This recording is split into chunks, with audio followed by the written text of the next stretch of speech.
আসসালামু আলাইকুম ভিউয়ার্স, আপনারা সকলে কেমন আছেন? আশা করি সকলে খুব ভালোই আছেন। আজকে আমি আপনাদের সামনে নতুন একটি রেসিপি নিয়ে চলে আসলাম। আজকে আমি রান্না করব মাগুর মাছের ভাপা। তো দেখতে থাকুন ভিডিওটি।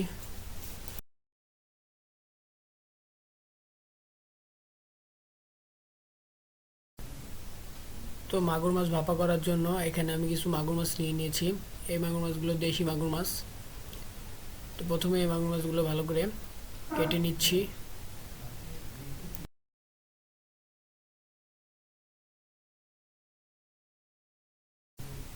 আমি যেহেতু এখানে মাগুর মাছ ভাপা করব, সেজন্য আমি মাগুর মাছের পিসগুলো একটু ছোট করে কেটে নিচ্ছি, যাতে সব ধরনের মশলাগুলো মাগুর মাছের ভিতর ভালো করে পচে যায়।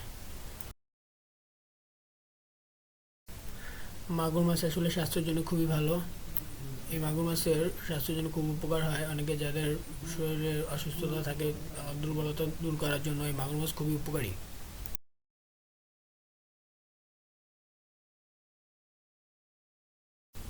মাগুর মাছ ভাপা করার জন্য এখানে আমি একবারে সব মশলাপাতি দিয়ে মেখে কড়াইতে বসিয়ে দেব। তো আপনারা সম্পূর্ণ ভিডিওটি দেখতে থাকুন। প্রথমে আমি মাগুর মাছগুলোকে ভালো করে পরিষ্কার করে ধুয়ে একটি কড়াইয়ের মধ্যে দিয়ে দিচ্ছি।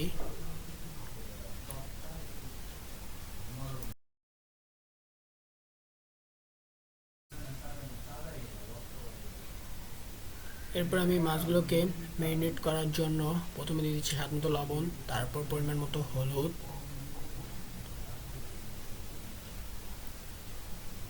এরপর দিয়ে দিচ্ছি পরিমাণ মতো মরিচের গুঁড়ো।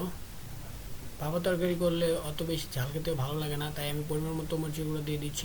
এখানে আমি কোনো প্রকারে কাঁচামরিচ ব্যবহার করব না। তারপর দিয়ে দিচ্ছি পেঁয়াজ বাটা।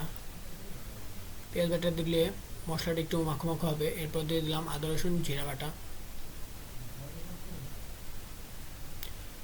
এরপর দিয়ে দেব পরিমাণ মতো তেল। তারপরে হাত দিয়ে ভালো করে সুন্দর করে মেখে নিব, যাতে সব জায়গায় মশলাগুলো সমানভাবে ছড়িয়ে পড়ে।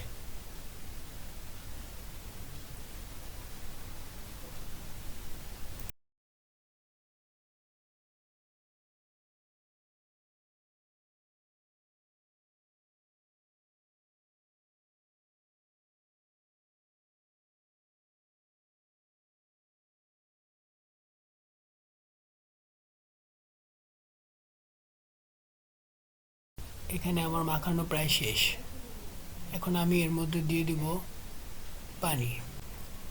সম্পূর্ণ ভাপা হওয়ার জন্য আমি এখানে পরিমাণ করে পানি দিয়ে দিচ্ছি। এরপর আমি কড়াইটি চুলার মধ্যে বসিয়ে দেব।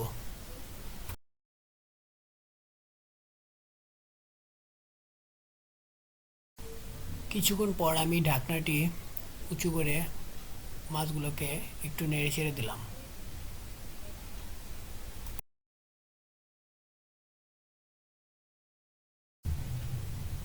আবার 15 মিনিট পর আমি এর মধ্যে কিছুটা টমেটো দিয়ে দিলাম।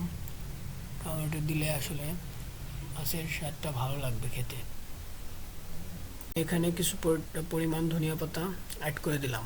ধনিয়া পাতা তরকারির ফ্লেভার সুন্দর করতে সাহায্য করবে। এখন হালকা করে নেড়ে চেড়ে ঢাকনা দিয়ে কিছুক্ষণ ঢেকে রাখবো।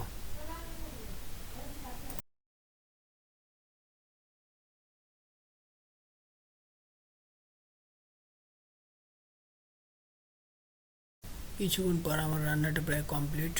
কিছুক্ষণের মধ্যে আমি তরকারিটি নামিয়ে ফেলবো। তৈরি হয়ে গেল আমার মাগুর মাছের ভাপা রেসিপি। অনেকে যারা অসুস্থ থাকেন, বৃদ্ধ, তাদের জন্য মাগুর মাছ শিং মাছের ঝোল করে খাওয়ানো খুবই উপকারী। এভাবে তাদেরকে হালকা কম মশলায় মাগুর মাছের রেসিপি করে খাওয়ালে খুবই উপকার হবে। তো আজকে আমার এই রেসিপিটি কার কেমন লাগলো সবাই কমেন্ট করে জানাবেন। আজকের ভিডিওটি এ পর্যন্তই। পরবর্তীতে দেখা হবে কোন নতুন রান্নার আপডেট নিয়ে। ততক্ষণ সকলে সুস্থ থাকবেন, ভালো থাকবেন। আর আমাদের চ্যানেলটিকে সাবস্ক্রাইব করে লাইক কমেন্ট শেয়ার করে আমাদের সঙ্গেই থাকবেন। সকলকে ধন্যবাদ।